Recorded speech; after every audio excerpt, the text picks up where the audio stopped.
অনেক মানুষ তারা জামাতকে ভালো মনে করলেও মানে জামাত সরকার গঠন করে এটা ভালো মনে করলেও তারা মনে করতেছে যে শেষ পর্যন্ত জামাত আসলে সরকার গঠন করতে পারবে না।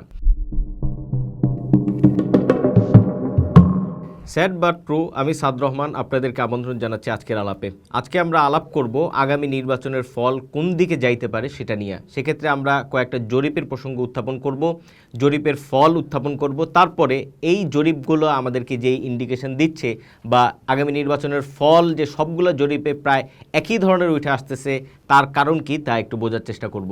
আপনাদের নিশ্চয়ই মনে আছে যে 2025 সালের জুলাই মাসের প্রথম সপ্তাহে প্রথম যেই জরিপটা আমাদের সামনে আসলো সেটা হচ্ছে সানেমের জরিপ, এবং সানেমের জরিপ আসার পরেই আমরা ভাবতে বসলাম যে আসলে আগামী নির্বাচনের ফল কোন দিকে যাইতে পারে। সানেমের সেই জরিপে যেটা উঠে আসছিল যে আগামী নির্বাচনে বিএনপি ভোট পাইতে পারে 39%, অন্যদিকে জামাত পাইতে পারে 21% আর এনসিপি পাইতে পারে 16%। তখন স্বাভাবিকভাবেই জামাত এনসিপি জোট হয় নাই, কিন্তু তখন রাজনীতিতে যেই আলাপটা খুবই মুখ্য ছিল সেটা হচ্ছে কি নির্বাচন কি পিআর হবে নাকি পিআরের বাইরে হবে। পরবর্তীতে পিআরের বিষয়টা উচ্চকক্ষে চলে গেল এবং নির্বাচন আমাদের দেশের যেই রাজনৈতিক বাস্তবতা বা রাজনৈতিক যে কালচার সেই অনুযায়ী হচ্ছে। সেক্ষেত্রে তখন আমাদের যে প্রশ্নটা মাথায় আসলো যে আমরা যেরকমভাবে ভাবতেছিলাম যে এনসিপি আসলে কোন দিকে যাবে, জামাতের দিকে যাবে নাকি এনসিপি আলাদা করবে নাকি বিএনপির দিকে যাবে। যদি এনসিপি জামাতের দিকে যায় সেক্ষেত্রে বিএনপির জন্য লড়াইটা আসলে খুবই কাছাকাছি ছিল। যেমন জামাত আর এনসিপি যদি তখনকার বাস্তবতায় আমরা ধরে নিতে পারতাম যে তারা জোট করতেছে, সেক্ষেত্রে কিন্তু বিএনপির 39%-এর এগেনস্টে জামাত এনসিপি জোট 37% পাইতো। কিন্তু ইন্টারেস্টিংলি পরবর্তীতে যত দিন গড়াইলো এবং দিনে দিনে আমরা জানি যে এনসিপি আর জামাত জোট করলো, কিন্তু এনসিপির সেই ভোট ব্যাংক আর বাড়ে নাই। তাদের যে 16% সেটা পরবর্তীতে কমতে কমতে কমতে লাস্ট জরিপগুলোতে এনসিপি জাস্ট অলমোস্ট 1%, 2%, 3% এরকমও ভোট পাবে বলে মানুষ মনে করতেছে। ফলে প্রথম যেই জরিপ সেই জরিপের পরে আস্তে আস্তে অন্যান্য যে জরিপগুলো আসলো সেগুলা নানা ধরনের অন্যান্য ইন্ডিকেশন দিতে শুরু করলো, এবং সেখানে সবচেয়ে মুখ্য ইন্ডিকেশন যেটা ছিল যে এনসিপি মানুষের কাছ থেকে দূরে সরে যাচ্ছিল।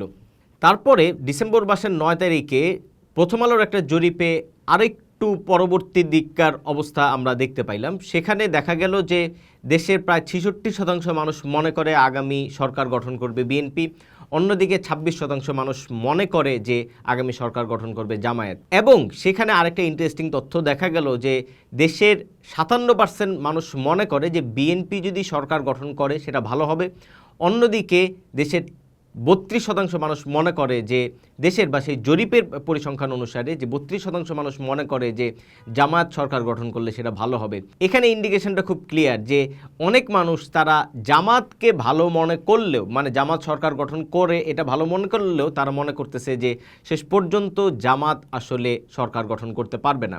এটার মধ্যেও খুব পরিষ্কার যে বিএনপি আর জামাতের দূরত্ব।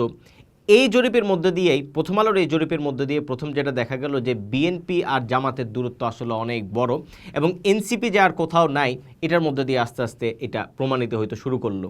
তার কিছুদিন পরে এই জানুয়ারি মাসে ইনোভেশন কনসাল্টিং নামে একটা সংস্থা তারা একটা জরিপ প্রকাশ করলো। এটা তাদের তৃতীয় রাউন্ডের জরিপ ছিল। সেখানে তারা দেখাইলো যে বিএনপি ক্ষমতায় যাইতে পারে এরকম মনে করে 51% মানুষ, অন্যদিকে জামাত ক্ষমতায় যাইতে পারে এরকম মনে করে 31% মানুষ।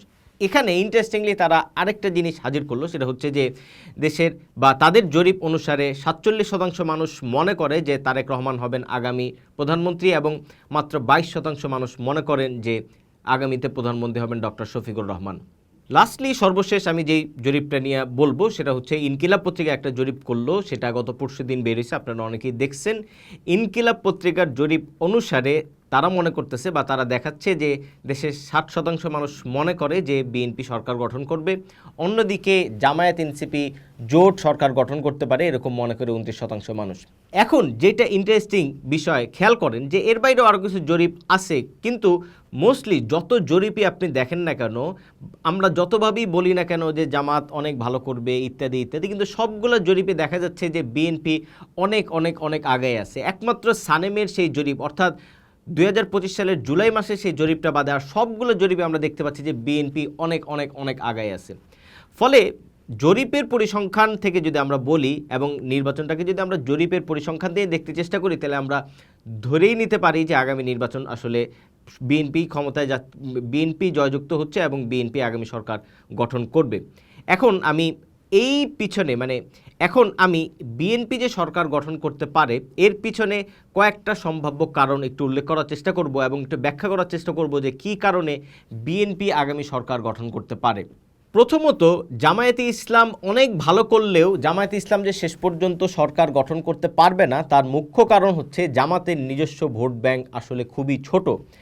আমরা যদি এর আগের নির্বাচনগুলোর কথা চিন্তা করি, আমরা লাস্ট 3টা নির্বাচনের কথা আমরা ভাবতে পারি না, তার কারণ নির্বাচনগুলো ব্যাপক মাত্রায় শেখ হাসিনার কারচুপিময় নির্বাচন। কিন্তু 2008 সালের নির্বাচনের কথা যদি আমরা চিন্তা করি, সেবার আওয়ামী লীগ ভোট পাইছিল 48%, বিএনপি 32% এবং সেখানে জামাতের নিজস্ব ভোট যদি আপনি চিন্তা করেন সেটা মাত্র 7%। এখন জামাত যদি অনেক ভোট পায়, জামাত এই পর্যন্ত যত ভালো করছে সেখানেই তারা 7% ভোট পাইছে। এখন জামাত যদি অনেক ভালো করে, এবারের নির্বাচনে আমরা যদি ধরেও নিই যে আওয়ামী লীগের সে 48% ভোট কমতে কমতে 20% আসছে, কিন্তু সেই যে 30% যে ফ্লোটিং ভোটার বা ঘুরতে থাকা ভোটার তৈরি হয়েছে তাদের 20% জামাতের সঙ্গে গেলেও আসলে সেটা 27%-এর বেশি হয় না। ফলে প্রথম কারণ এইটা যে জামায়াতের নিজস্ব ভোট ব্যাংক খুবই ছোট, যেটা বিএনপি বা আওয়ামী লীগের ক্ষেত্রে অনেক বড়। ফলে জামাত যদি অনেক ভালো করে সেক্ষেত্রেও তাদের আসলে 30% বা 25%-এর কোটা পার হইতে তাদের আসলে অনেক মানে পথ পাড়ি দিতে হয়। দ্বিতীয়ত, আমরা যেটা মানে এই নির্বাচনকে কেন্দ্র করে বলতে পারি সেটা হচ্ছে যে আওয়ামী লীগের ভোট আসলে এই নির্বাচনে একটা ডিসাইডিং ভূমিকা পালন করবে। সেক্ষেত্রে আমরা অনেক ধরনের সন্দেহ ইত্যাদি করতেছিলাম, কিন্তু ফাইনালি আমরা যেরকম দেখতে পাচ্ছি যে আওয়ামী লীগের ভোট আর জামাতের কাছে যাচ্ছে না। আওয়ামী লীগের ভোট জামাতের কাছে যাওয়ার জন্য আওয়ামী লীগের যে প্রতিশোধ পরায়ণ একটা বাস্তবতার কথা আমরা ভাবতে পারি যে অনেকে আওয়ামী লীগের উৎখাতকে কেন্দ্র করে তারা জামাতকে ভোট দিবে এবং দেশকে একটা জামায়াতের হাতে তুইলা দিয়া তারা এক ধরনের প্রতিশোধ পরায়ণ একটা আচরণ করবে। পরবর্তীতে যত নির্বাচন কাছে আসলো আমরা দেখলাম যে আওয়ামী লীগের এই ধরনের ভঙ্গি বা মনোভঙ্গি আসলে এই ধরনের মনোভঙ্গি থেকে তারা দূরে সরে আসলো। এবং সেক্ষেত্রে খালেদা জিয়ার মৃত্যুর পরে আপনাদের মনে আছে যে ভারতের পররাষ্ট্রমন্ত্রী জয়শঙ্কর ঢাকায় আসলেন এবং তারেক রহমানের সঙ্গে তিনি দেখা করলেন। এইটা প্রমাণ করলো বা প্রমাণ করতে চেষ্টা করছে যে ভারত মনে করতেছে যে তাদের জন্য আসলে জামায়াতে ইসলাম ভালো না। তার কারণ জামায়াতে ইসলাম শেষ পর্যন্ত গত 1.5 বছরে এই সরকারের ভিতরে ইনফ্লুয়েন্স ইত্যাদি তৈরি করে তারা যেভাবে পাকিস্তানপন্থী একটা কূটনীতিকেই বারবার সামনে আনছে, ভারতের জন্য সেটা নিরাপদ মনে হয় নাই। অন্যদিকে ভারত যদি বিএনপিকে চায় সেক্ষেত্রে আওয়ামী লীগ আসলে বিএনপিকে চাইবে এবং আওয়ামী লীগের কেন্দ্রীয় পর্যায়ে থেকে তাদেরকে যে কমান্ড সেটাও আসলে এক ধরনের ভারতপন্থী বা ভারতের যে অবস্থান সেটাকেই মানে প্রমোট করে। ফলে আমরা বলতে পারি যে ভারত যেহেতু একভাবে বিএনপিকে চাচ্ছে তার একটা বড় কারণ আওয়ামী লীগের কাছেও যাবে এবং আওয়ামী লীগও আসলে বিএনপিকে চাইবে। দ্বিতীয়ত, তারেক রহমান সাহেব সেদিন একটা কথা বলছেন যেটা খুবই মিনিংফুল, সেটা হচ্ছে যে তিনি বলছেন যে জনগণ যদি চায় সেক্ষেত্রে শেখ হাসিনার পুত্রকন্যাদের রাজনীতিতে আসাকে তিনি সমস্যাজনক মনে করেন না। এবং তার এই বার্তা মানে একজন মানে সব জরিপ যখন বলতেছে একটা তিনি প্রধানমন্ত্রী হতে যাচ্ছেন, সেই বাস্তবতায় তিনি যখন শেখ হাসিনার পুত্রকন্যাদেরকে দেশের রাজনীতিতে ফিরতে এক ধরনের আহ্বানই জানান, সেটা আওয়ামী লীগের ভোট বিএনপির দিকে যাওয়ার ক্ষেত্রে একটা বড় ধরনের রোল প্লে করবে।